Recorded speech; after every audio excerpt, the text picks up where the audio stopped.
আবেদন অভিযুক্ত আসামি ও সাক্ষী নতুন করে অন্তর্ভুক্ত করতে হবে। 2 মামলায় শাহবাগ থানার তৎকালীন ওসি রেজাউল করিম সহ হামলায় জড়িত সকল পুলিশ সদস্যকে আসামি করতে হবে। 3 শহীদ আবু বকর হত্যার সুপ্রিম রেসপন্সিবিলিটি অথরিটি হিসেবে তৎকালীন প্রধানমন্ত্রী শেখ হাসিনা, স্বরাষ্ট্র প্রতিমন্ত্রী Shamsul Haque Tuku, IGP Noor Mohammad, DMP commissioner AM Shahidul Haque ও রমনা জোনের ডিসিকে বিচারের মুখোমুখি করতে হবে।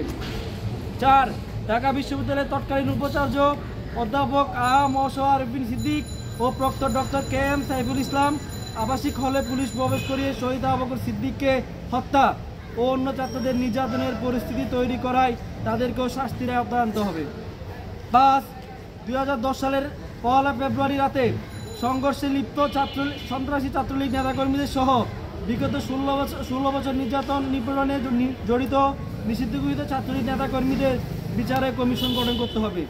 6 শহীদ আবু বকরকে স্মরণে স্যার AF রহমান হলের সামনে স্মৃতি মিনার তৈরি করতে হবে। 7 শহীদ আবু বকর সিদ্দিকের পরিবারকে 10 কোটি টাকা ক্ষতিপূরণ দিতে হবে। 8 শহীদ আবু বকরের পরিবারের সদস্যদের সরকারি খরচে VIP মর্যাদায় হজ করাতে হবে।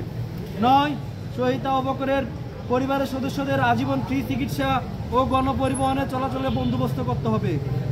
ধন্যবাদ সহ আব্দুল ওয়াহেদ, আহ্বায়ক বিপ্লবী ছাত্র পরিষদ। সবাই